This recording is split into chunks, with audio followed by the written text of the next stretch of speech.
At 91 years old, Willie Nelson sits beneath the same Texas sky that once carried his songs around the world. His voice, softer now, still holds the same truth it always has: honesty, pain, love. But this time, his words are different. After decades of relentless touring, thousands of songs, and millions of miles, Willie finally said something that stunned his fans. It wasn't fame. It wasn't fatigue. It wasn't even health. It was something deeper, something that's been haunting him for years. For the first time, Willie is opening up about what it truly means to let go, and why he believes the song of his life has finally reached its final verse. He wasn't always a legend.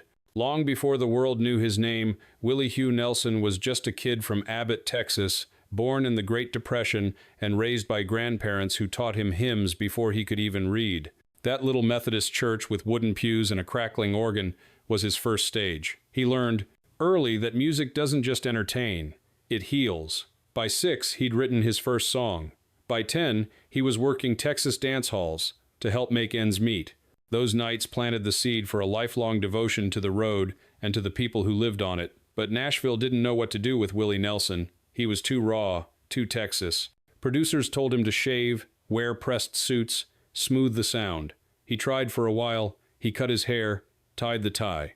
Still, the songs that poured out of him, Crazy, Nightlife, Hello Walls, became hits for Patsy Cline, Ray Price, Farron Young, while Willie himself stayed in the shadows, stamped as just a songwriter who didn't fit the mold. He didn't quit. Deep down, he knew the world would understand him on his terms. So when Nashville kept saying no, he did the unthinkable. He left. He drove back to Texas, where the rules didn't matter as much. He found Austin in the 1,970 seconds, wild, free. A city where cowboys and hippies shared bar stools and rolled their sleeves the same way. Willie grew his hair, traded the suit for denim and braids, and let the music breathe. When he took the stage at Armadillo World Headquarters, the crowd saw something real, raw, soulful, imperfect, but pure Willie. That night, outlaw country was born. He stopped chasing approval and built his own kingdom. But behind the rebel smile was a quiet sadness. No matter how far he went, he was still running from something. The 1,970 seconds and 1,980 seconds turned Willie into a cultural icon.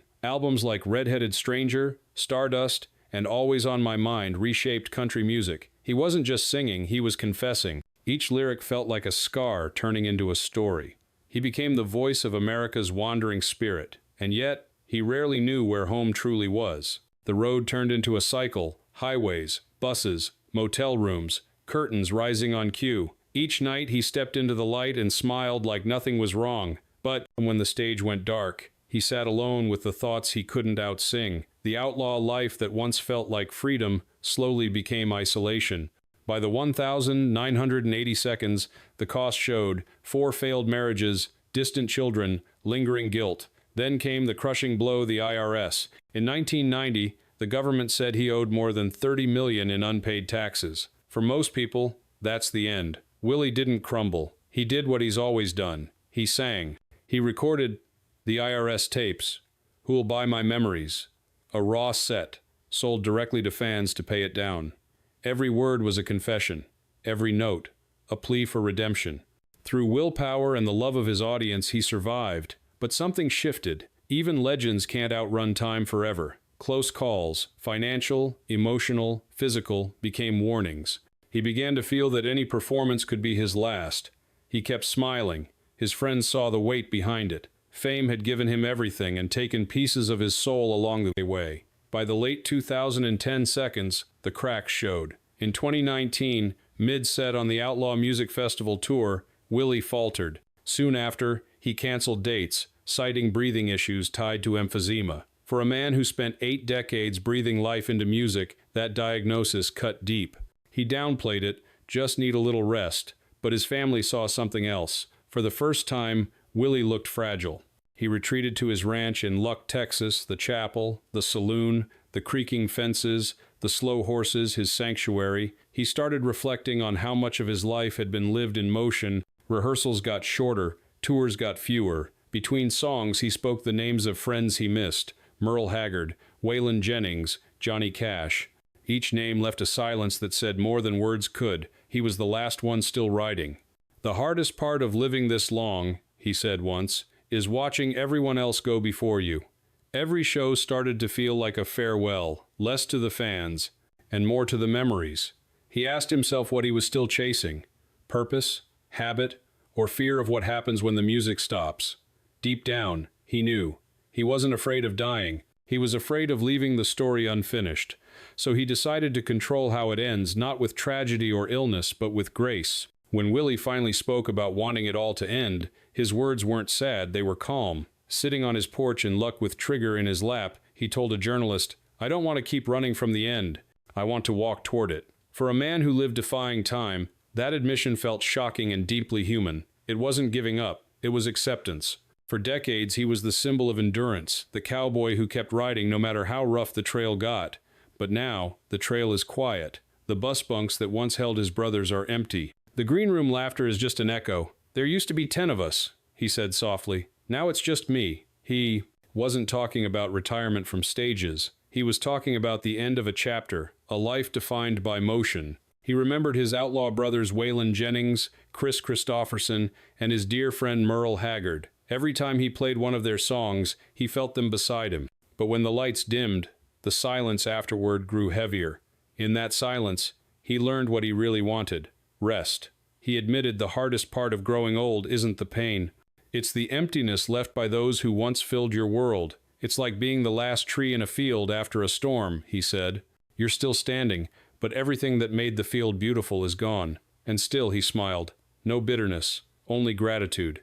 He'd lived a life fuller than he ever dreamed. That made the ending less frightening. His family tried to talk him out of stepping back. His sons, Lucas and Micah, grew up watching the stage keep their father alive. "The day my dad stops, singing is the day his heart stops beating," Lucas once said. But Willie doesn't fear silence. To him, every song has a beginning, middle, and end. Forcing it past its time disrespects the art. He told Rolling Stone, "When you play a song too long, you start to lose what made it beautiful in the first place." That's his philosophy. Knowing when to stop is as important as knowing how to start.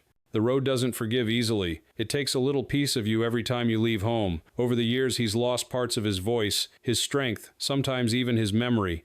Yet he finds peace in the soft rhythm of Trigger's worn strings. These days, he watches the sunrise over his fields. He feeds his horses. He hums songs no one else will ever hear.